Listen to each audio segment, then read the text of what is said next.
Bună ziua din nou. Am aceeași rugăminte, telefoanele pe silent. Începem în câteva minute, da? Mulțumesc frumos.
Thank you.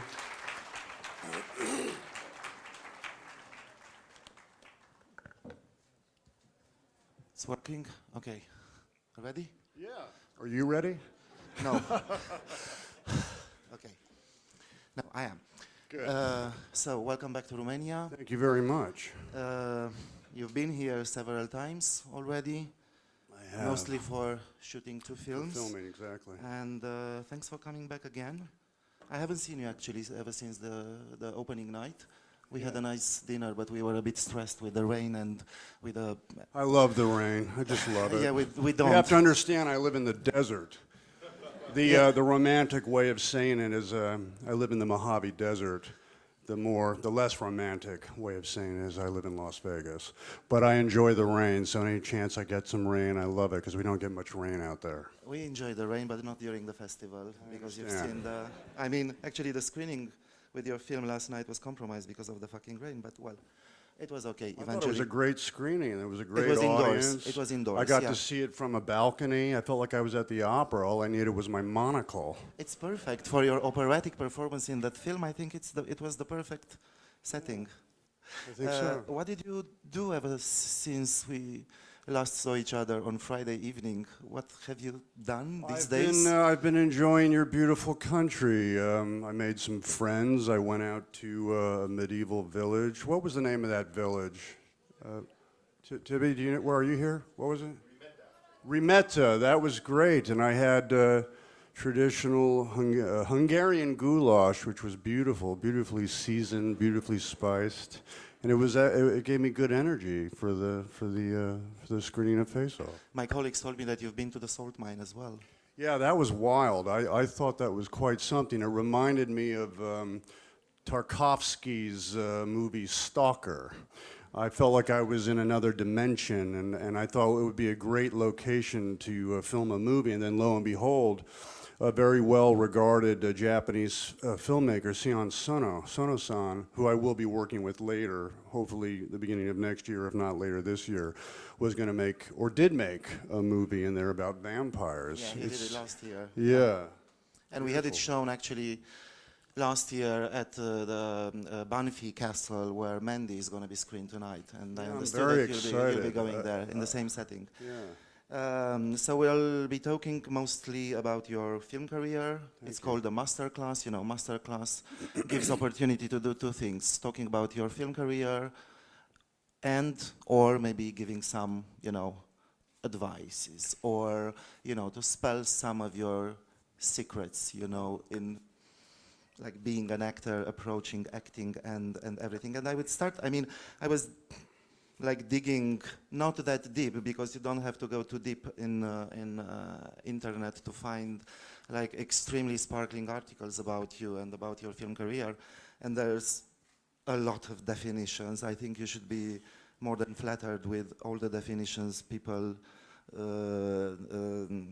gave to you. And I think one of the most recent one, and let's say close to my heart, that encapsulates your acting personality, I don't know if you know it, is if actors were pop songs, Nicolas Cage would be Bohemian Rhapsody. Do you agree with that? Who said that? It was a journalist from The Guardian. Well, I love the song. I'm not entirely sure of the parallel, but I'll take it. I think it fits actually, because the song starts in a very suave way, and some of your performance can be suave, and then all of a sudden it's a fracture in the music rhythm, and then again it's another one, and then it becomes operatic, and then it becomes over the top, and then it breaks again.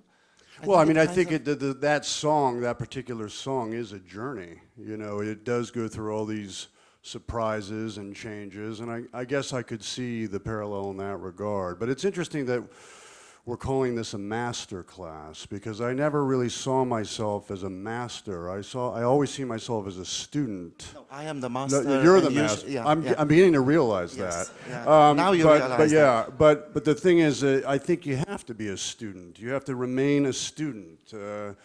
For those of us who want to pursue a life in cinema, whether you're a filmmaker or an actor, keep the student's mind. Always strive to learn something. Always strive to challenge yourself. And don't be afraid to fail. Don't be afraid to take risks. It's the failures that ultimately teach you what not to do or what to do again, because sometimes time can be your friend and it gives you the benefit of the audience catching up to you.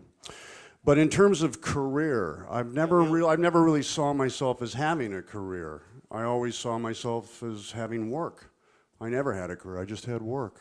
That's just the word we are using, we need a word to... you are mentioning the word journey. Yeah, you are saying journey. Let's talk a bit about your journey. Your upbringing. You come up from a family that's like a heavily intellectual and the film family, so to say. Was it a handicap from the very beginning, or was it a trampoline for your, which were your were you inspired because of your, let's say, uncle Francis Ford Coppola and everyone to pursue this career, or Were you intimidated by it? I mean, what was, if you can recall, how was it when you were like 10 or 12 or? Well, first, I would never say it's a handicap. I always was inspired by my family, and I was always inspired by my uncle, although that was not the reason that I chose to go into film performance.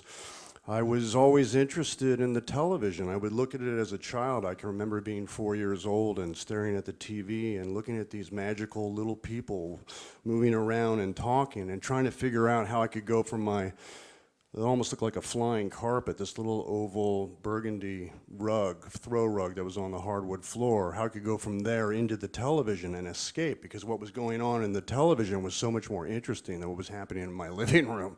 I wanted to get away from there. So I think that was my earliest memory or recollection of wanting to be a thespian, be an actor, whatever we want to call it. But I was very fortunate in that I was raised in a family of the arts. My father was a professor of comparative literature, and he also had extraordinary interest in cinema. And if you can believe it, if you can imagine it, I was, 8, 6, 7, 8, 9, and he had a projector and he had a screen, and he would play the movie with the projector, and I would see Nosferatu starring Max Schreck, or Cabinet of Dr. Caligari, and they would give me nightmares, but they inspired me, that kind of German expressionistic film performance, and it stayed in my psyche. And then he would take me to the, excuse me, the art house cinema, and I would see Citizen Kane or The Magnificent Ambersons, and then he was playing Fellini, like Juliet of the Spirit. So from a very early age, I was exposed to fascinating movies that really put the hook in, locked into me.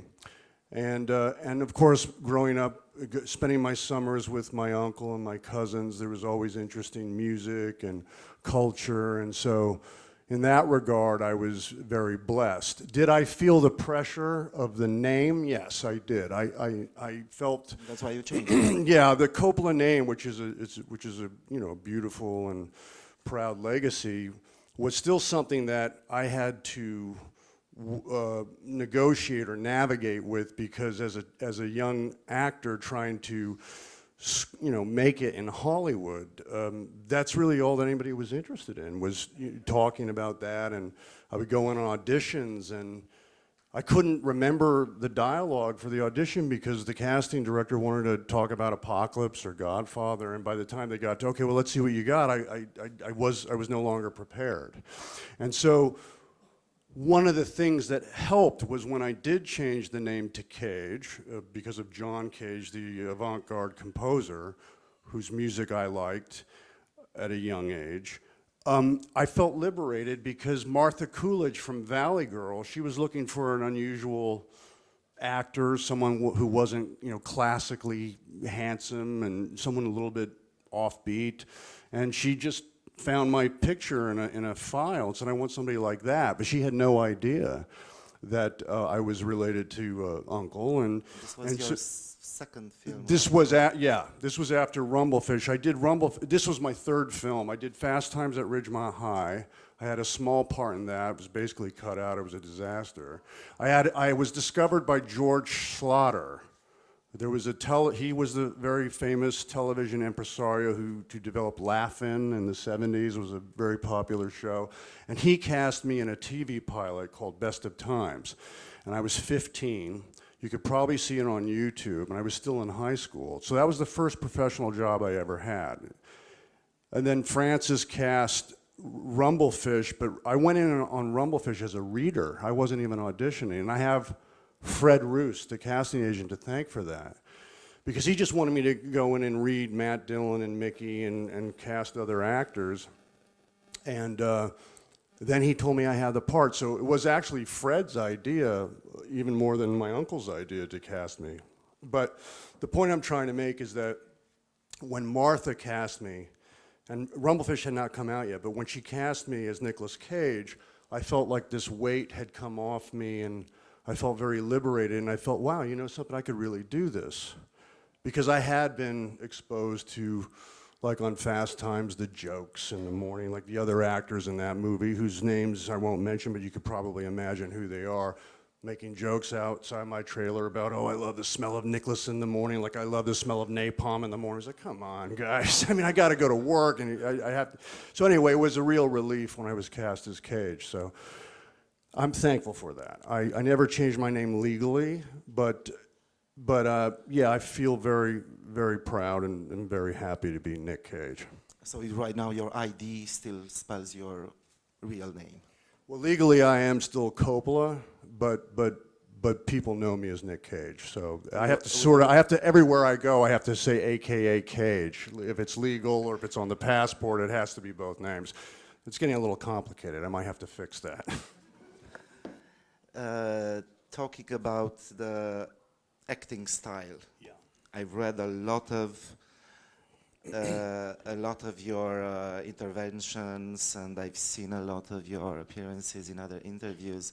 And you have, during all these like years, I mean, you have a career, again, sorry for using this word, spanning like 4 decades already. Did you have like any curiosity to count the number of films you are in?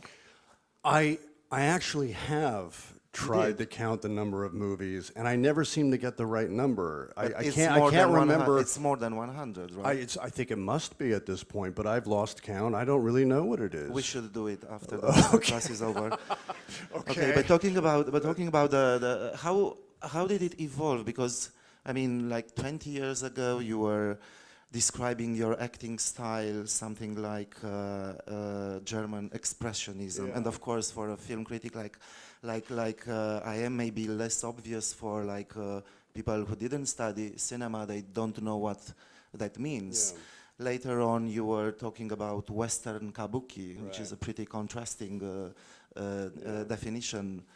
Lately, you said something that sounds pretty sci-fi, like nouveau shamanism. Right. And I think these are like pretty cool terms to describe your acting style, which is, I mean, it is kind of unique what you did in cinema in the 80s in the comedies, and then in the 90s in action films. Along the way, making films with strong art house directors like Scorsese or David Lynch that are like difficult to categorize or to label. And lately, in the last decade, mostly all these like horror, small indie films, culminating with Mandy that we're gonna see tonight. So, I mean, these are like very contrasting genres, but somehow your acting style matches all of them. How did you do that? And if you can describe a little bit this. Okay. Yeah. No, that's a good question, and also analysis, observation. Where would I begin? Well, for those of us who don't really know what German Expressionism is, and you're interested in cinema, it's really silent film. And with silent film, you know, you have to be a bit larger in terms of your facial expressions because you don't have the benefit of the voice. And so some of the performances in those movies, like, you know, if you look at Max Schreck, it's very stylized and kind of abstract. In Nosferatu, his fingers are going like this and his shoulders are hunched. And I thought that was very compelling, but it became, with the advent of the talkie, of the voice, of hearing the voice of the actor, cinema and film performance became more naturalized. You didn't have to pronounce it so much with body language, with facial expression. But still, as a young actor starting out, and as a person who came from an artistic family, and as someone who began to develop a concept of something called art synchronicity, I believe that what you could do in one art form, you can do in another. Just as you can have impressionistic painting, you could have impressionistic acting. An example of that would be, so you have Monet and he looks at his garden and then he recalls it in the imagination and takes an impression of it in his mind and he paints it. You know, with Bad Lieutenant, for example, I was completely dry. I was on absolutely no drugs whatsoever, but I could take a recollection of some mistake that I maybe had made 30 years ago and record that in my memory and put that into the performance. So with that, what I would say would be an impressionistic performance. With German Expressionism, if you look at a movie I made called Vampire's Kiss, I was playing a man who was losing his mind. And that was my way in. That was my hook into being able to access Max Schreck's performance in Nosferatu. I was a man who was losing his mind, who thought he was a vampire. And so I could start behaving like that with the shoulders up and the fingers going and the big eyes, which became a meme later on the internet, like you don't say. But that was all coming from Max Schreck, so we can thank Max Schreck for that, for those folks that like to make memes. That's the genesis of that. When I say, it was actually my aunt, Italia Shire, who you know from Rocky and The Godfather.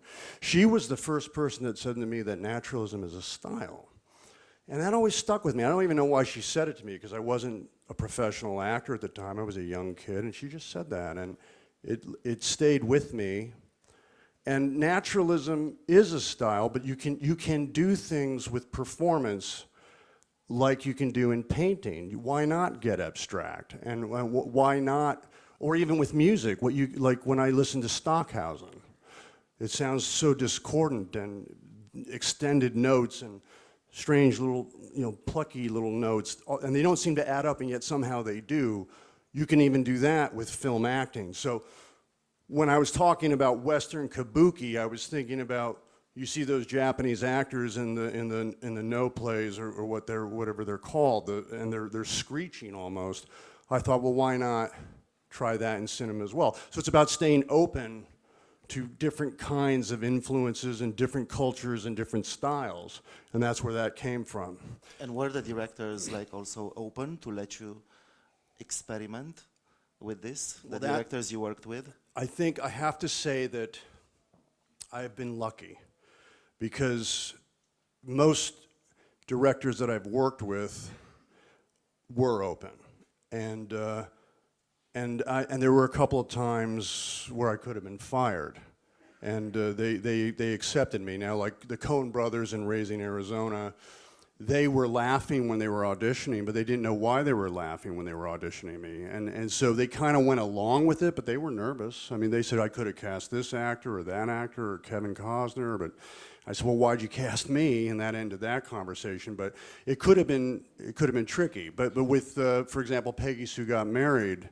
I was going really outside the box because I didn't want to make the movie. I didn't think the script was interesting, and I said, Francis, I want to talk like, we had this little animated claymation show called Gumby in the States, and there was a claymation horse named Pokey, and he would talk like that. So I said, well, I want to talk like Pokey in the Gumby show, and he said, all right, well, just come to rehearsal and we'll figure it out. But he let me do it, but I almost got fired on that movie, and Kathleen Turner was not amused. She thought she was going to get the boy from Birdie, and she got Jerry Lewis on acid. And speaking about talking, the peculiar way of talking, what was the movie where you're trying to impersonate, to channel Jean Marais in Cocteau with the same way of, yeah. Was it also Peggy Sue? No, it was different. No, that was Moonstruck. That was Moonstruck, okay. But I didn't get to keep the Jean Marais. Norman Jewison was directing. He almost fired me. On Christmas Eve, he called me and said the dailies aren't working because I was talking like this, and I had, Marais did it obviously in French. But what's fascinating about that is that the writer, John Patrick Shanley, said that the original script was called The Wolf and the Bride. It was not called Moonstruck. So in some way, I was tapping into that sort of Cocteau, Beauty and the Beast concept with that script, because Cher was the bride and Ronnie was clearly the wolf, and it was Beauty and the Beast. You mentioned this two films, and there's this anecdote. I've seen it on YouTube from one of your interviews, deconstructing your iconic roles, and you were saying that Cher actually wanted you in this film because she thought your performance in the previous film, Peggy Sue Got Married, Said it was a just train wreck. like a train or like a car accident. I mean, what was she meaning actually? Well, the performance in Peggy Sue it's embarrassing in a great way. I mean, it's the kind of thing where you want to hide under the table because it is like this is a very cringing, kind of embarrassing portrayal of a goofball teenager, which is what I wanted, by the way. But she somehow responded to that, although I can't see anything in Charlie Bodell, the character from Peggy Sue Got Married, that would apply to Ronnie Camerari, the character in Moonstruck. They're entirely different kinds of people. But nonetheless, she really went to bat for me. And if it wasn't for her, I probably would have been fired because I was hearing other actors' names on the set, like Vincent Spano and these other actors. I knew they were gonna can me, and so I dropped the Jean Marais, and I just tried to stay in the pictures and survive. But the interesting thing is I didn't want to make that movie either. It was my agent, Ed Lamato at the time, who's no longer with us. I wanted to make Vampire's Kiss. I wanted to be punk rock. I wanted to be edgy and rebellious and avant-garde. And he was like, oh, God, Nick, you can't do that movie. You have to wear these stupid plastic fangs. And I mean, please don't make the movie. And he said, do Moonstruck. It's going to be a wonderful romantic comedy. It'll be great for your career. And I said, okay, well, I'll do Moonstruck if you let me do Vampire's Kiss. And that was the deal. So I did Vampire's Kiss, which I'm very proud of. And it turned out Ed was right. I did Moonstruck as well. And that movie I also adore at this point. So that was an example of me listening to my agent. You're mentioning always like this, I wanted to be punk rock, I wanted to be extreme, I wanted to be over the top, which led some critics to call your acting style overacting, and instead you call it mega acting, which is like a different. Can you explain the slight differences between this? Well, did I call it mega acting, or did someone call it mega? I don't know, but I like it. It's a good word. I like think you did. Words. I mean, that's really? how I read it. Yeah, I think it's a cool big, definition. big acting. I mean, just the Western kabuki. You know, not try to always be photorealistic. But the key for me is if you're gonna design a performance, and you want it to go big or mega. You can do it, but it always has to be informed with emotional content. There always has to be, in my opinion, something authentic, something that's you feel it, that it's palpable and it's organic, and that it's backed up by genuine emotion. You can't just be acting like big and goofing off if it doesn't have a reason. Now, people can say, well, that doesn't happen in life. But, you know, I see people doing things around me every day that seem extraordinary. If you put a camera on, people would say that's over the top. I mean, I've seen people do really crazy things in person and in public. And I'm like, well, someone would say you're overacting. But that's just people. Sometimes they do. And you also have a very nice way of putting this. I mean, of course, it can be overacting or mega acting, but it's fake if it's not like heartfelt. Yeah. And you have a very nice way to put it. You call it Super 8 feeling. The Super 8 feeling is, I got that concept from my childhood. My father gave my brother and I a Minolta Super 8 camera. It was a beautiful little camera, and you shot Super 8 film. This was before videotape and what people use now and digital. And my brother and I would make movies in the backyard, and we did The Unknown Circus, and we did, which was a story about a trapeze artist, and it was a love triangle. We're making these movies at like 8 and 10, and we're making movies about love triangles. It was bizarre. But anyway, or there was a character, I was like a superhero that could like extend my arm and be like Plastic Man or Elastic Man. There was like a little tunnel at a park, and I'd stick my arm in the tunnel, and there'd be another kid on the inside, and he'd stick his arm out, and so it seemed like I had stretched, and I'd put a power ring on, and I was the Green Lantern. But we made these movies really from a place of bliss, of joy, of just wanting to tell the story.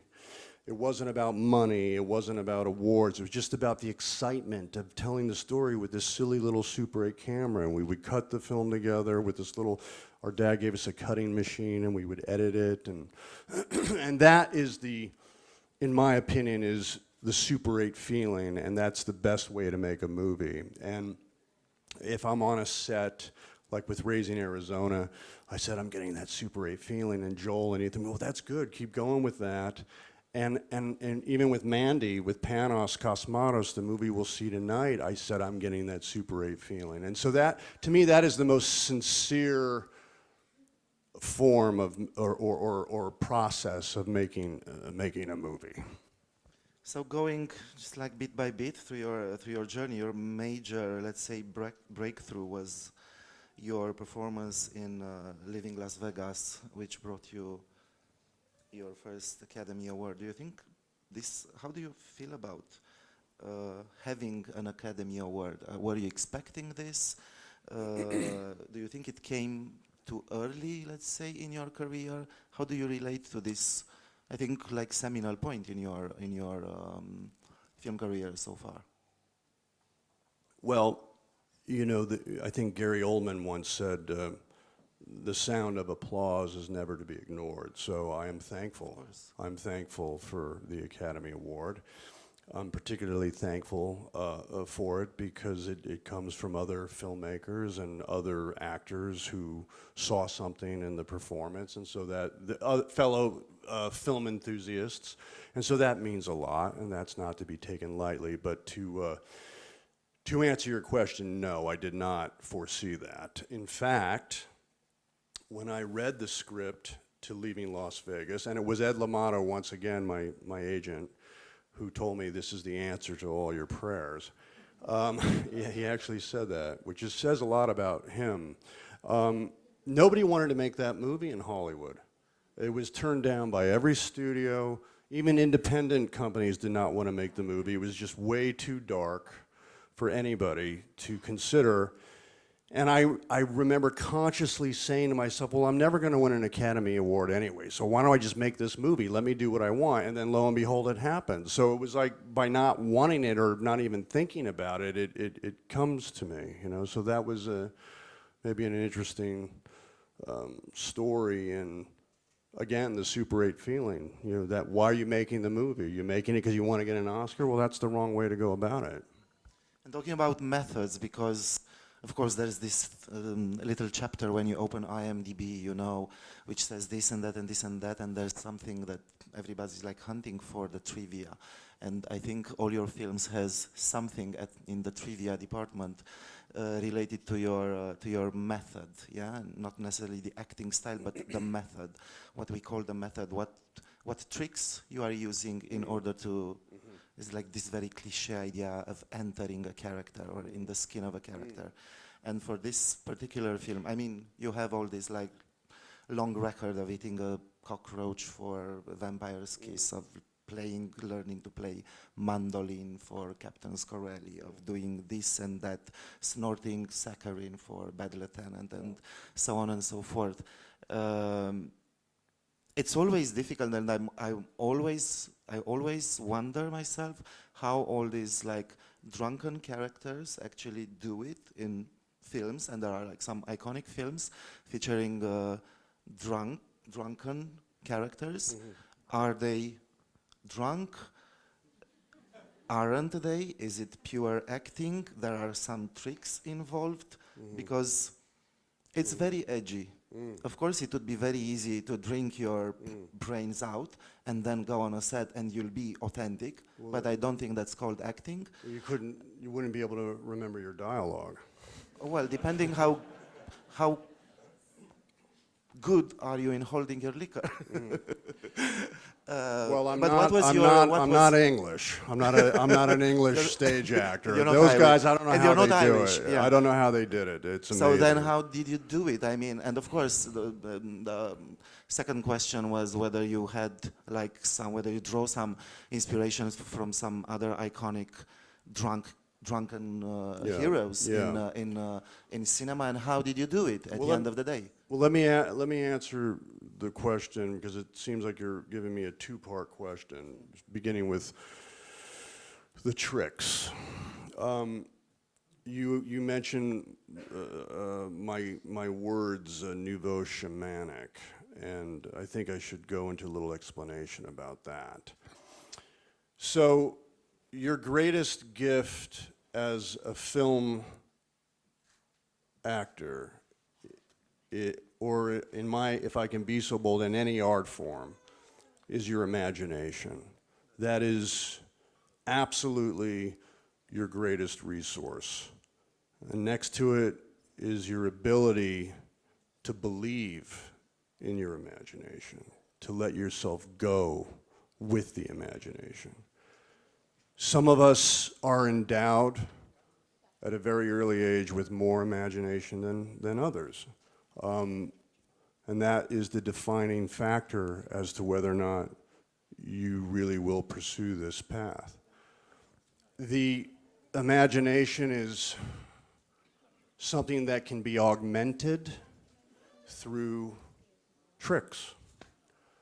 And that's where nouveau shamanic comes in. Shamanic, I got that from a book by Brian Bates called The Way of Weird, W-Y-R-D, which was, in the old days, very old, pre-Christian times, in the village, the shaman or the medicine man was the one who would go into flights of the imagination to bring back an answer and share it with the village, whatever the village was going through, whatever illness or crisis, he would go or she would go and find the answer and bring it back.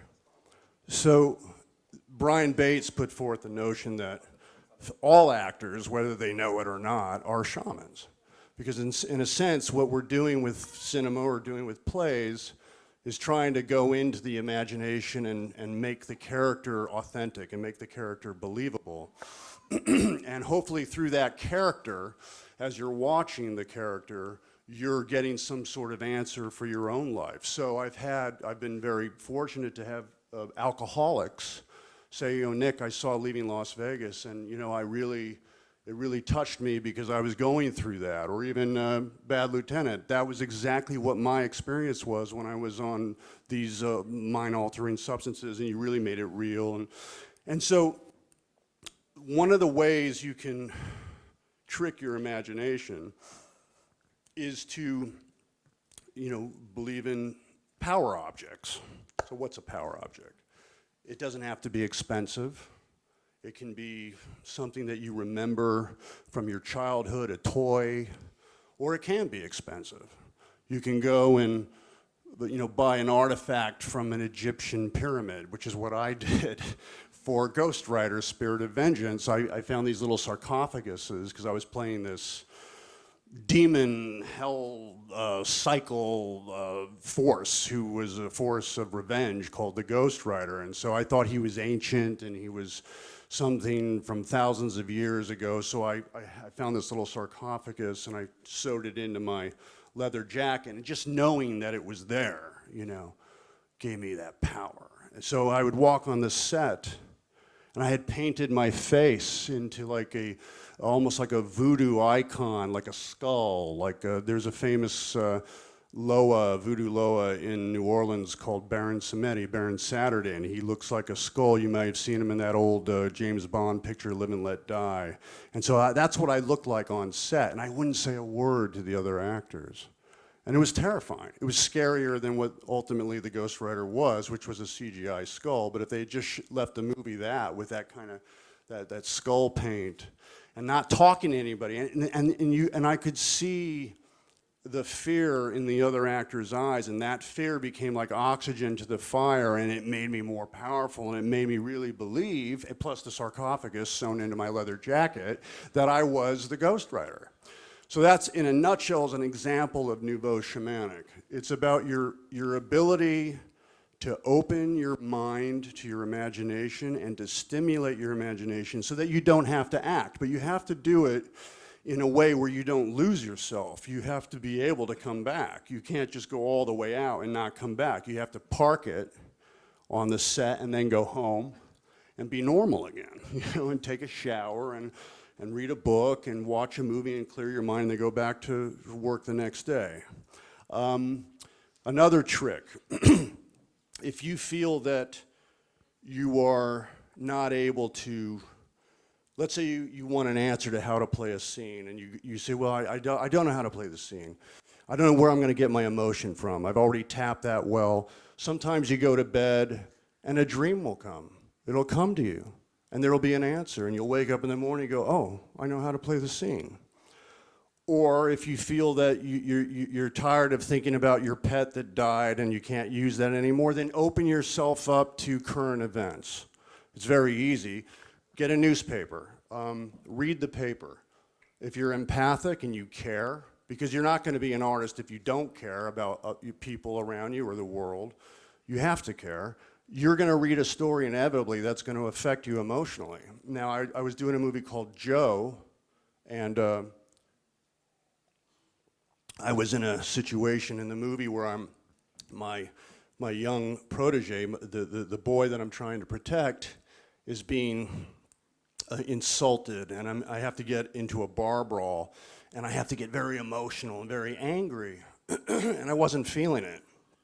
I wasn't feeling it that day.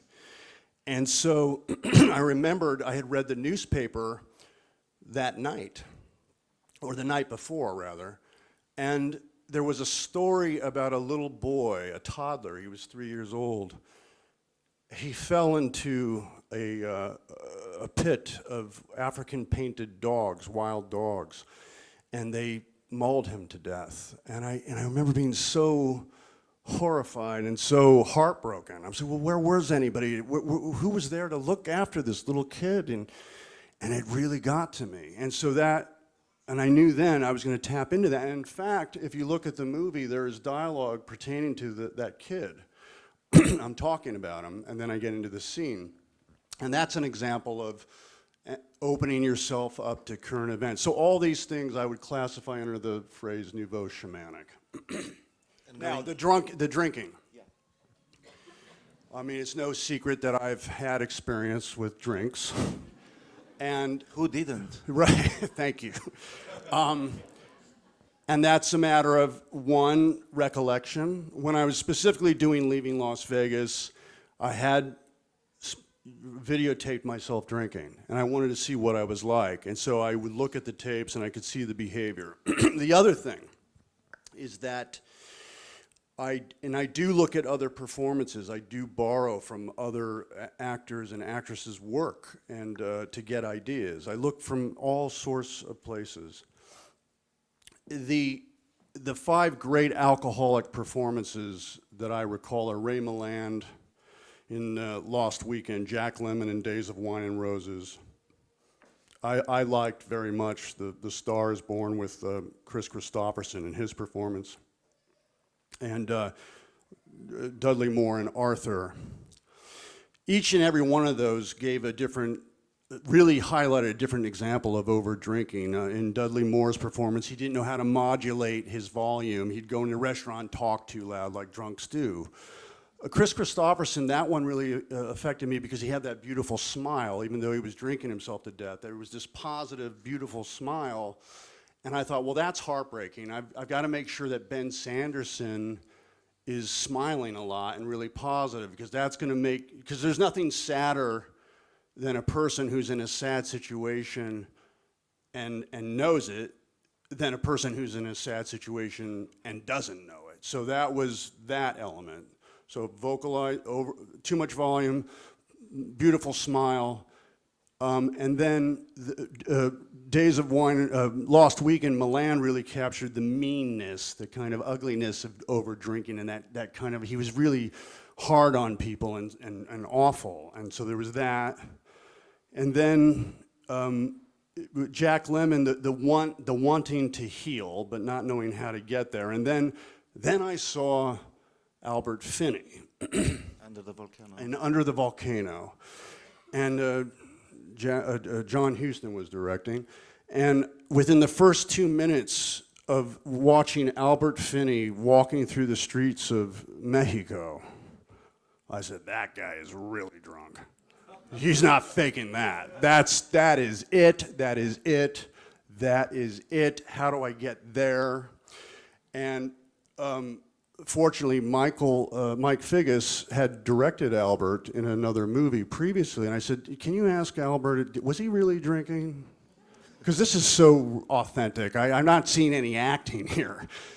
And then it got back to Albert, then Albert got back through Mike to me. He says, you tell Nick that all I did was I would take a shot of bourbon, I would taste it, and then I would spit it out, and that would bring me back to the performance, and that's what I was doing. All right, okay, I'll take it, fine, all right.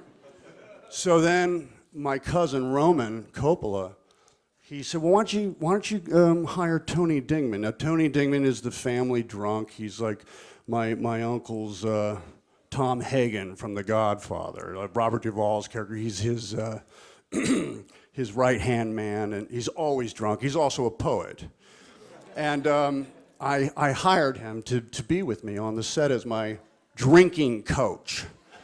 And Mike Figgis was like, well, what is this? What are we doing here? Well, who is this man? And I said, well, he's a drunk and he's a poet, and I'm just going to be watching him. And he gave me some great dialogue. That whole thing in the movie where he says, you know, you do not kick the bar. You lean into the bar. Because it's not vino veritas, it's en vino veritas, to be in drunk. So, well, that's going in the movie, and it did. But so the other was thing he is actually he able did... to influence, I mean, to spice up the script. He totally spiced up the script. And the poor man would be hung over in my trailer, and I was playing bongo drums. I would like play the bongo drums, because I was trying to be Marlon Brando, and I knew he liked bongo drums, and so I thought maybe the bongo drums would give me a rhythm to the character, and he'd be like hiding as the bongos are going, and he's trying to get under the table, and I felt terrible for him, but he would at times give me a drink. And we would design exactly when and where. I had to be very careful because, again, I had to know my dialogue, and you couldn't, monkey around. You had to be on point. But there were a couple of scenes where I wanted to really be out. I wanted to be out of my head, and I wanted it to be photographed so I could achieve that kind of authenticity that I felt that Albert had in the opening of Under the Volcano. And so I wanted that quality of that rawness, and it was it was the scene in the casino, and Tony said, well, I think we should have some sambuca for this one, and so we started plying me with the sambuca, and I showed up on the set, and cameras are rolling, and there's the blackjack table, and you can see, I mean, I'm way out of it, and I finally just snapped, and I threw the table and I start screaming, I am his father, I am his father. And that came from, in the script, I think Ben had lost custody of his kid. It was very lightly touched upon, but I saw the pain of that. You know, and I was feeling in my own personal life that kind of emotion at the time. And so what you're seeing in that scene is a blackout. And then later, after we shot it, Tony and I literally are on all fours crawling, get out of the elevator, crawling to the room, and we didn't even make it inside the hotel room. We passed out in the hallway. It was a mess. And that day, I was a little late for dailies. We were going to go see dailies. And he said, now, Nick, you need a ham and egger. You got to go to McDonald's, and you got to get an Egg McMuffin. That'll restore you. And then you got to look good. Shave and put on a nice suit. So I found my best white suit and a nice tie, and I went to dailies, and everyone's staring at me like, what the hell do we have here? But from that day on, we had no more problems. I was actually, because I've seen the movie back then. It was such a long time ago, and I've seen that very scene. I'm glad that you brought it into the discussion.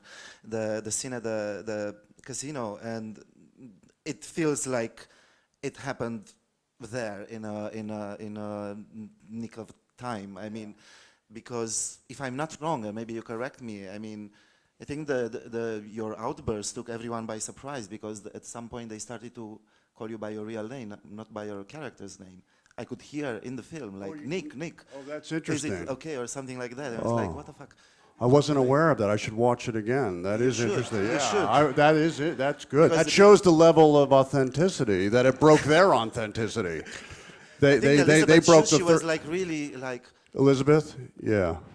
Yeah, she was, yeah. and which led me to another, I mean, how your acting style, and of course the directors you are working with who has like different directing style, does it leave space for improvisation in the film? Yeah.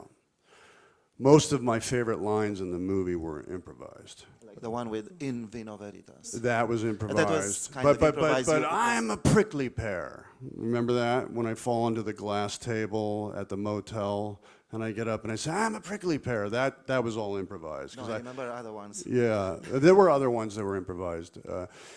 I think, as you know, the main thing is, like, for example, Adaptation, which Charlie Kaufman wrote, Spike Jonze was directing, or he was directing.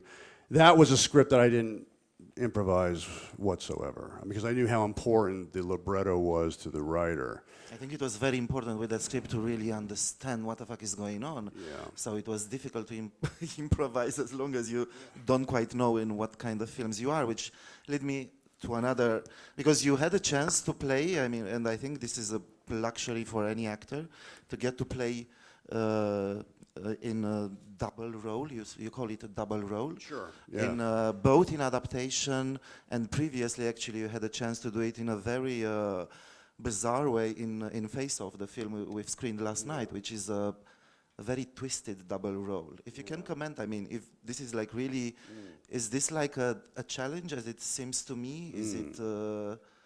Is it how shall I say, related somehow with the fact that each actor has like a dark side or a dual personality, or? Yeah, it's a good question.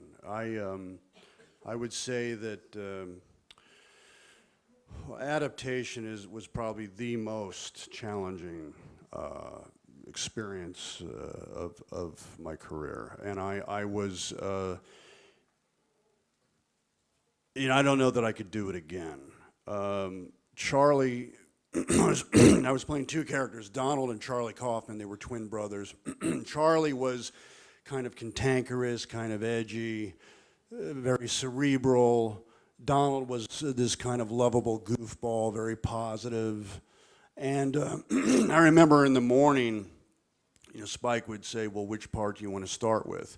And it really, literally came down to which side of the bed did I get out of? Did I get out of the right side of the bed, or did I get out of the wrong side of the bed? And if I got out of the wrong side of the bed, which I usually did, I would start with Charlie, because I was in a bad mood, and so that was perfect. And then we would record everything as Charlie, and then we would put like a Marlon Brando earpiece in my ear, so I had my work as Charlie there, and then we would switch to Donald. And then I would have to get cheerful and goofy and stupid. And I would listen, I would look at a mic stand with a tennis ball on it and try to imagine that was Charlie as I'm listening to what I recorded as Charlie in my ear, and act off of that as Donald. And then we would switch back. So it kept going back and forth, and it was immense amount of dialogue. I mean, it was just nonstop talking, switching back and forth all day long, and I almost lost it. I don't think I could do it today. With Face Off, the challenge was, John is a very famous man, Travolta, and how do you capture his rhythms, his vocalizations, so people know you're doing John Travolta, but without it lapsing into caricature, or without it lapsing into obvious,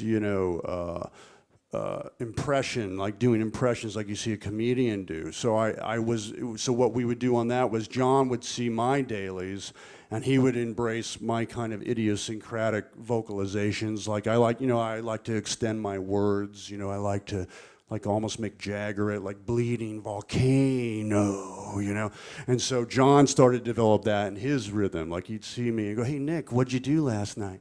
So, well, I bought a glass object that I really enjoy. I like Murano glass. And so that was his mantra. He'd be like, I bought a glass object of some kind. And so that became his version of me. But I had to what was John Travolta's trait? And he's always like this vulnerable little boy. He's like, I'm very sorry. That kind of thing. And so that was what I hooked into was that, please, Sandy, like from Grease is the word, Sandy. So we were like riffing off of each other's idiosyncrasies and trying to make it real. Talking about the impact of your work and just like sometimes these over-the-top performances and the impact on critics, we talked about that. The impact on actually like the young audiences nowadays, especially in the era of these technologies of YouTube, of Instagram, of memes, and all this. I think few actors can actually be pleased, and I think you should be pleased with the fact that you became your own adjective. I mean, we are talking about cagey performances, right. It's like Fellini-esque or like Bergmanian or whatever.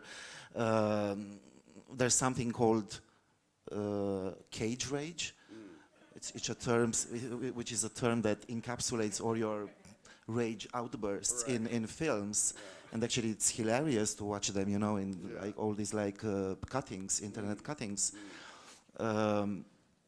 How do you feel actually about that? About your representation, your visual representations? Because everything changed visually from the 80s, 90s. Right now, everything is hysterical. But I think it's a good thing. I mean, yeah, that's another excellent question, and it's something I have thought a lot about. I take it in two ways. On the one hand, I have, let's say, some umbrage with it because, the mashups are taking the outbursts out of context from the entire movie. The movie is, 90 minutes to 2 hours, but they're taking like one choice scene and throwing it into a mix mash of explosions or outbursts that I've had in multiple movies, and that's what created Cage Rage, because it's just me literally losing it and blowing up. And yes, it is many times designed to be humorous when I do it. I know it's funny and it's very thought out, and I really kind of designed it.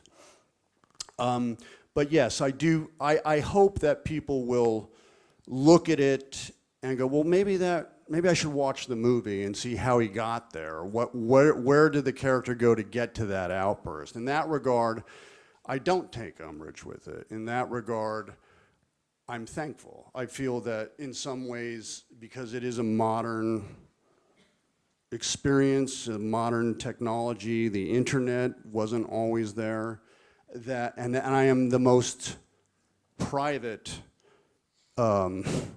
person in terms of celebrity. I don't want the celebrity. I'm actively anti-celebrity. I have no Twitter account. I have no Instagram. I have no Facebook. I don't want to be seen. But nonetheless, everyone has a cell phone and everyone has a video camera in their cell phone. And even if I don't want to be seen, by virtue of the fact that I don't, they want to find me anyway. They want to pull up the rock and look at me squirming around and get it on videotape and sell it to somebody. So it's useless. It's absolutely useless. It's going to happen whether I want it to or not. I'm about to become hermetically sealed. But the thing is, I think it works both ways. And I think that if the internet culture and the meme, if you will, is part of the thing that keeps me relevant in this day and age, so be it. I only ask that if you are excited by the meme or the facial expression or the bug eyes or the outburst, check out the movie too. You might like it. I don't know if...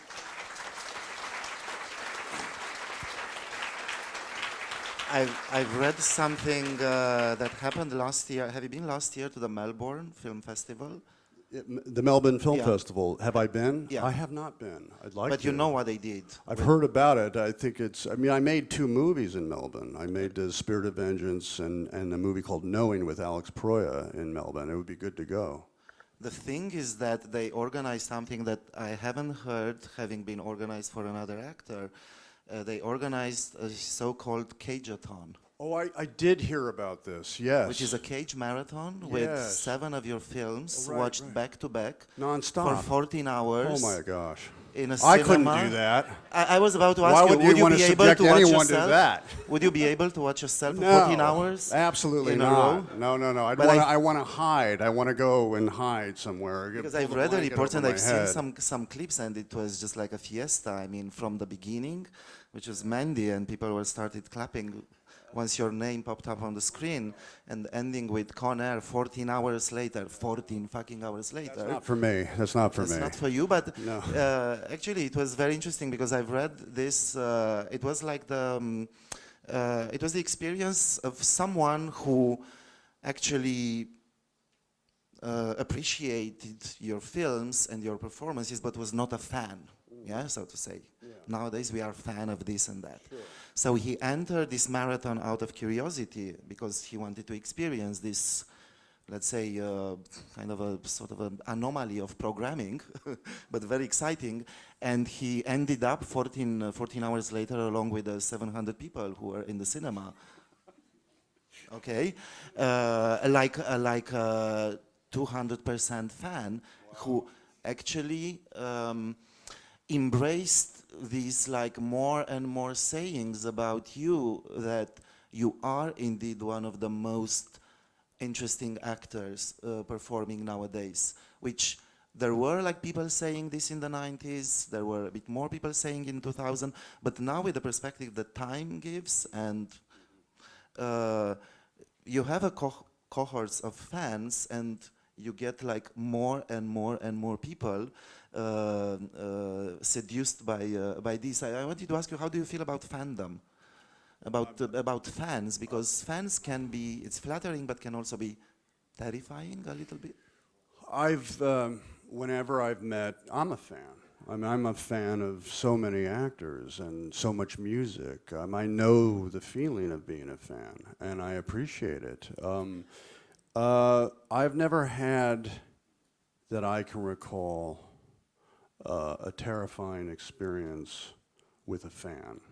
Or because the people that I've met who've enjoyed my movies have been very enthusiastic and very positive, and I like that kind of energy. I mean, it's good for me. It keeps me wanting to try harder and to remain a student, see what else I can bring. I like that. I mean, I often think about what would I have been like if I'd met John Lennon, or if I'd met, you know, Bruce Lee, or Elvis. I mean, or, you know, I did meet Marlon, and he was wonderful. You know, but it is, you know. My father said something interesting to me once. He said, you know, if you really admire someone's work, don't meet that person, because they may not be what you want them to be. They may say something that hurts your feelings, and just enjoy the work, because it's very hard to live up to, you know, the image of the work, or the expression. We're all, at the end of the day, people, and we all have our flaws, but because of that comment, when I meet someone, I try to meet them well. I try to be appreciative, and to be thankful, and to be humble, and to be kind. You know, I think that's important, because I don't want to, if I meet a fan, I don't want to you know, break their heart, or say something that, you know, destroys a relationship. It is a relationship. I mean, whether I know the person or not, when they see a movie, and which is why I try not to talk too much about what I'm thinking or what I meant with that behaviorism or that expression, it is a secret relationship. Like the relationship I had with Marlon Brando when I saw any of his movies. I felt like he was like my father, or even, you know, when Sean Connery and Dr. No, and then I eventually got to work with Sean in The Rock, and we had a terrific avuncular relationship where he was like an uncle, and we would talk about movies and his experiences. And one of the best experiences of my career was doing that, was doing The Rock with Sean, one of my heroes. But, you know, that's the thing, is the audience has their own relationship with the performance. and anything I say to explain it will rob them of that secret relationship. So that's why I try to stay back and just be kind and shake hands and leave it at that.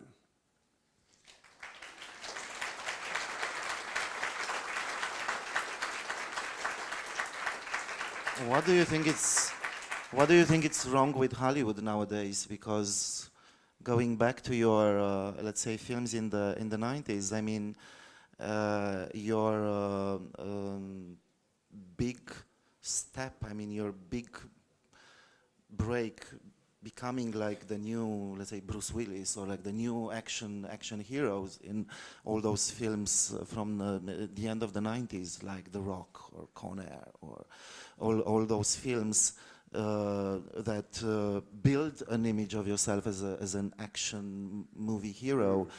That was possible back then. And talking about Hollywood nowadays, and talking about the films you've made in the last decade, which are like maybe smaller films and indie films. Yeah. Do you think it's because Hollywood doesn't leave space for experimenting? You are a man of excesses, and I think this is a good thing, like artistic excesses. Yeah. But I think they are no longer possible in a Hollywood to brainwashed, let's say. Good point. Let me just say that when I went into my action, or I like to call them adventure film mode, I was also a fan of those movies, having grown up with Charles Bronson and, like I said, Sean in Dr. No. But that was an experiment as well. That was, again, me embracing the student's mind, not the maestro's mind, the student's mind. Like, well, this is a challenge. Would anybody even believe me as an action hero? No, look at me, wrong. To quote Dennis Hopper from Apocalypse Now, look at me, wrong. I'm not an action hero. So that was a huge experiment, and it fortunately, it worked. To your note about indie movies and smaller movies, yes, that is what I come from. Those are my roots, and I always went back to my roots. So Joe, The Runner, The Weatherman, Mandy, you know, so I came out of movies like Vampire's Kiss, Raising Arizona, and Birdie. These are all independently spirited movies. So I'm just back home. I'm just back at home, and I have to thank what a lot of people in the media, wrongly I might add, put down as a failure, which is that if your movies go straight to video on demand, it's considered like, well, you're no longer relevant. Well, that's nonsense. Because what's happening with video on demand is that more and more people are enjoying that format and the way the movie is being deployed at home in the comfort of their home with their family and their friends, which is less expensive. It's expensive to go to the movies. You bring the kids and the wife. I mean, it's getting up to like $100 a night with the popcorn and the candy. You don't do that for too much. You save up and you get a beautiful at-home entertainment system, and you watch whatever movie you want, and you get the added bonus of watching independently spirited movies which have the guts to tell stories like Mandy, or make movies about the most far-out subject matter, which the studios can't make, understandably, because they're putting a lot of money into it and they don't want to take the chance. So for me, you know, video on demand has kept me telling the kinds of stories I want to tell, so I'm thankful for that as well. What about roles that you wish to have played, or maybe you were bound to play, or you were thinking, or maybe auditioning, and eventually you didn't get a chance to do them? I've heard some rumors about The Wrestler by Aronofsky, that you were up to some point bound to play Well, I had the part. I was already in rehearsals. I didn't want to do it because I care about my health.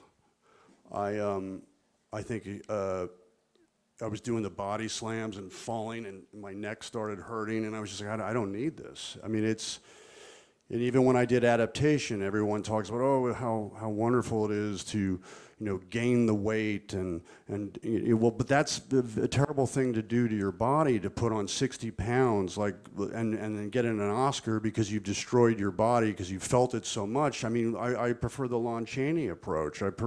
Like in adaptation, I wore the fat suit. When Gary did Churchill, that was all add-on stuff. And to me, that's where the craft is. It's unhealthy to put on all that weight, then go completely thin just so that, see how dedicated I am to the part. To me, that's when film performance or acting goes into an area that is psychotic, and I don't want to go there. I want to stay healthy, and I want to continue to work for as long as I can. I was also, yeah. I was super pleasantly surprised because I read a lot of interviews with Hollywood actors, and what I found it like particularly exciting in most of your interviews is your erudition, especially about European and non-American cinema. Because you talk a lot about Bergman, about expressionist, the German expressionism, about a cinema that most of the people who work in Hollywood are not necessarily familiar with, and I was like super surprised about that.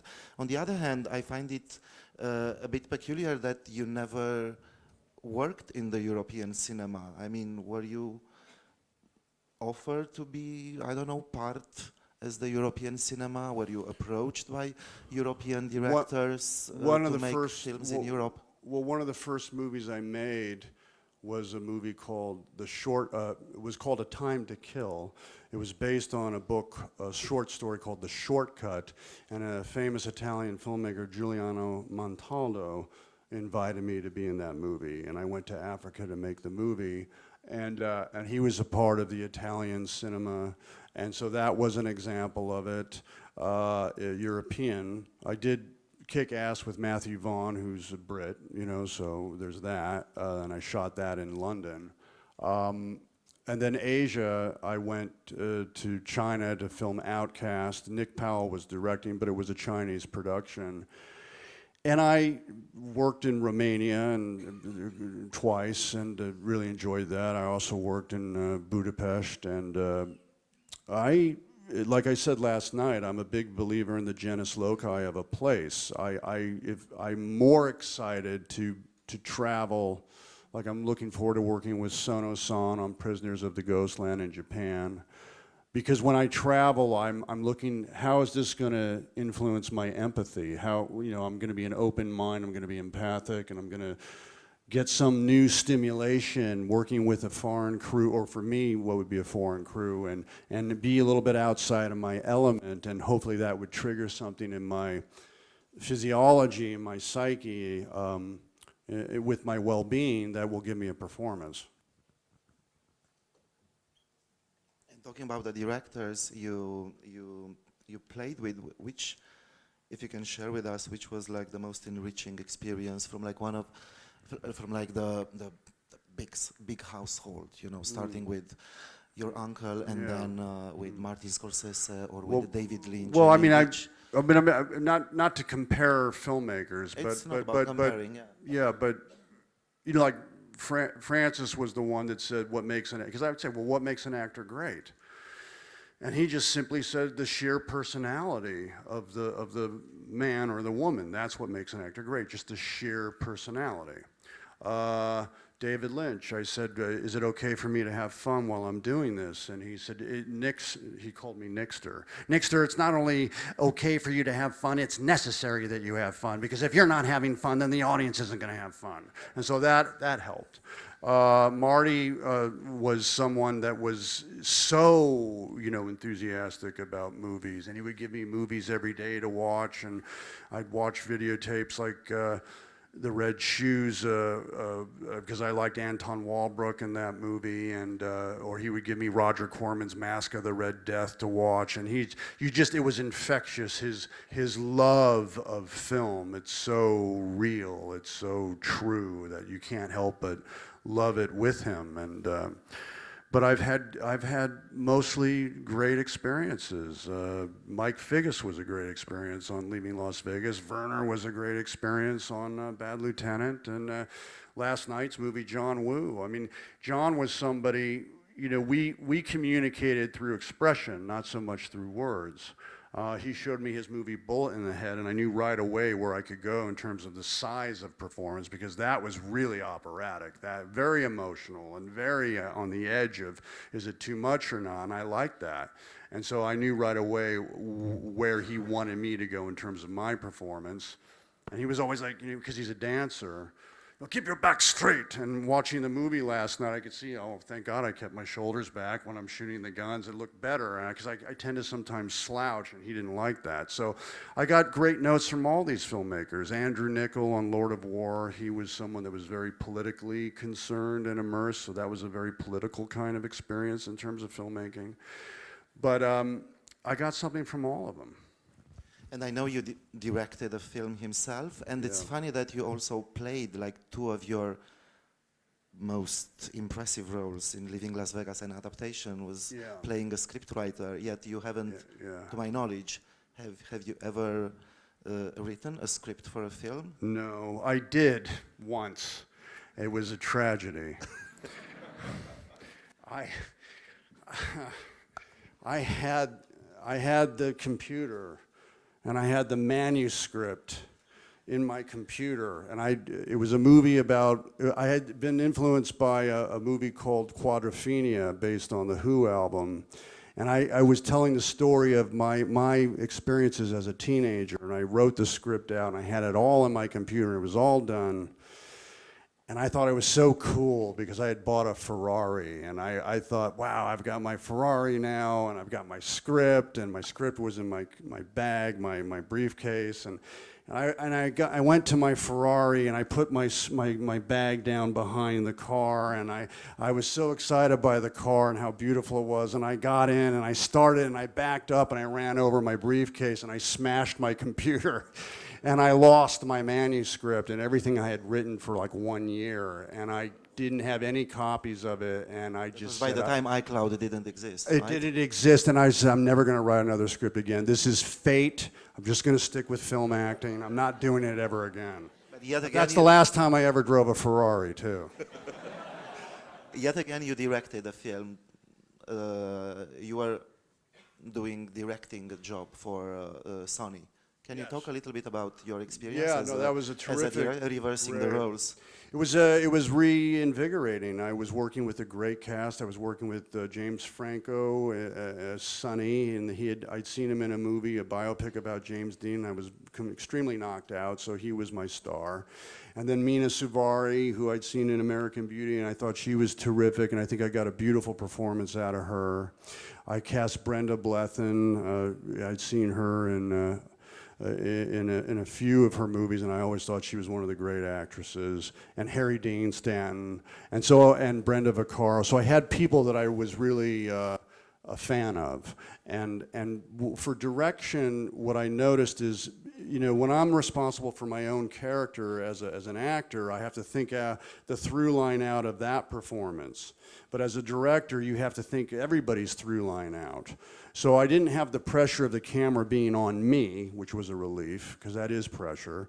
But I did have the pressure of knowing exactly where James' trajectory was, and knowing where Brenda's trajectory was, and where Mina's trajectory was, and where Harry Dean's trajectory was, and I had to answer all their questions. And I would go around every morning, and we'd talk about it, and then we'd start filming.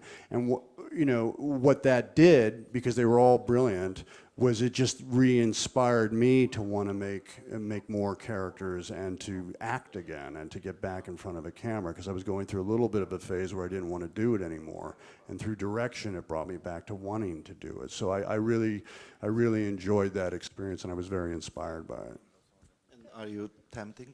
Yeah, no, I'd like to do it again. I'd like to mix it up. I'd like to continue film acting, and I'd like to direct again when I have some time.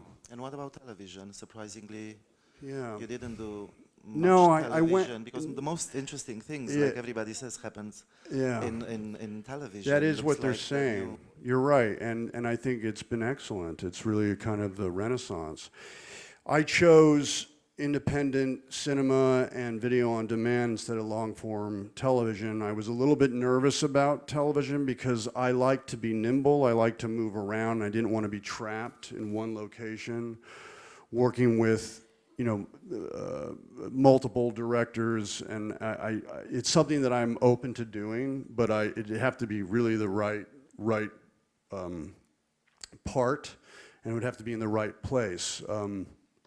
Martin Sheen once said to me, and it was great advice, the only thing that matters is, did you like where you were and did you like the people you were working with?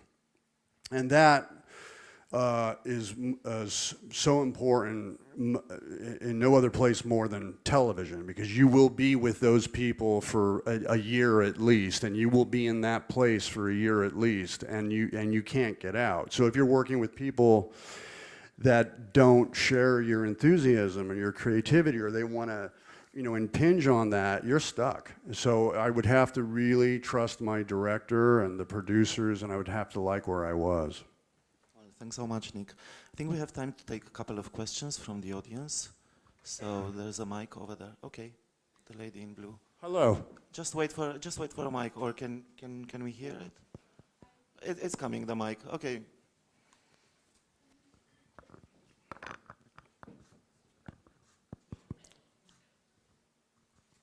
Thank you. Have you ever gone to the imposter syndrome? What's that? Imposter syndrome? Yeah, the imposter syndrome. No, can you explain what that is?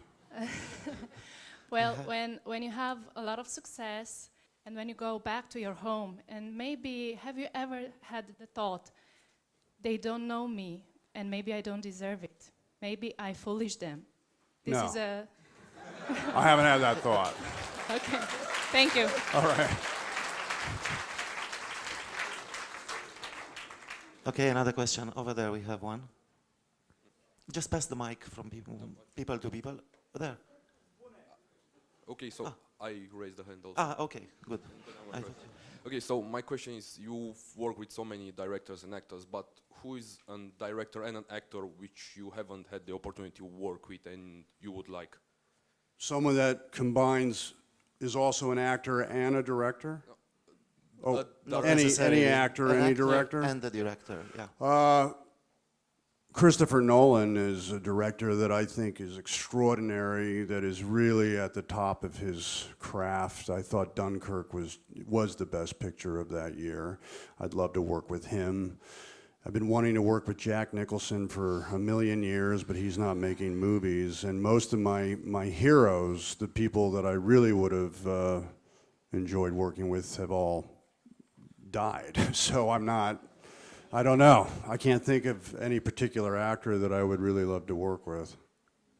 Al Pacino. I think he's great. He's the best. Yeah. Okay, over there. Where is the mic? Just pass the mic. Okay. What's your favorite novel? My favorite novel. Wow, there's been so many of them. Well, I really liked Anthony Burgess's Clockwork Orange because I thought what he did with the language, the NADSAT language, the fact that he had to add his own dictionary at the back of the book, to me was extraordinary. So I think that's one of my favorites. I'm a big fan of science fiction. I like Stranger in a Strange Land. I thought that was Heinlein's book. I thought that was beautiful. I like Hess, I like Siddhartha and Steppenwolf. But the thing with those books is that, it is a translation, and I get a little nervous about translations. I just discovered a Japanese novelist named Murakami. I read a collection of his short stories called Men Without Women. Don't ask me why I read that title. But but I never know with the translation if I'm getting exactly what he or she meant. So I'm sticking with British and American books like Melville. I'm getting into Taifu right now, and but yeah, I want to get back into reading a little more often than I've been lately. I do enjoy it so much, and that is another great way to stimulate your imagination, is to read, because it forces your mind to picture things, and it's like working out for the imagination. One last question over here. So, Nick, how do you enjoy life when you are not filming? Well, it's important to me to be with the people I'm closest to, my boys.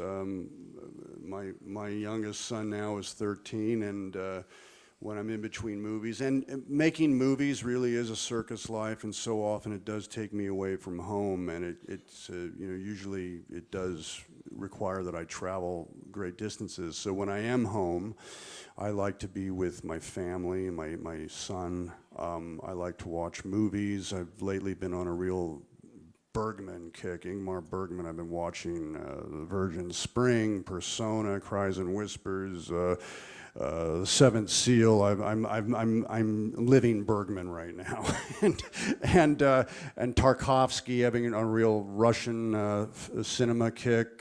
So I just watch movies. I try to read. I try to spend time with family. And I enjoy food. I enjoy wine. All that stuff to me is good for the soul. Thanks so much. I would like, though, to end everything with a small challenge, because we were talking about that brings us back to the cinema and to your movie roles. If you can challenge actually a bit yourself and channel yourself and deliver one of your cagiest cage rage moments from Vampire's Kiss, because I think this is a film that people didn't quite see, and just to quote you, that you hope that people would see one of these like meme or one of these like, let's say, crazy moments in film, and that would lead them to watch the entire film. And I think the alphabet scene in Vampire's Kiss would be a good thing. You don't want to do it. It's not going to happen. It's not going to happen. It's such I'm a sorry. pity. I'm here to talk. I'm not here to perform. But it's also like a talking. Yeah, A, no, I B, get C, it. It's D. the alphabet, but I'm not doing it. I'm Okay. sorry. It's okay. Watch it on YouTube. This experience today was free, right? They didn't buy tickets to this. See, right? So if you want me to do the alphabet from Vampire's Kiss, you do it next time. pay to see that, okay? You pay to see that.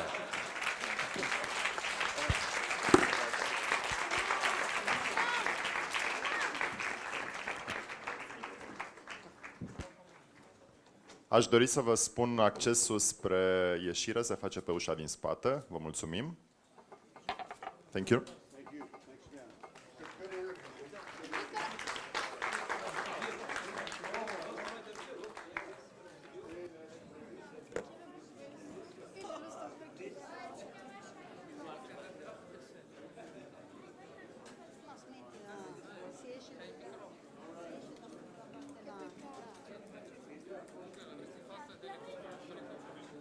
L'avrei fatto. Senti il mio cuore. Senti il mio cuore, l'avrei fatto. Sto tremando. Sto tremando, me l'avrei chiesto. L'avrei fatto.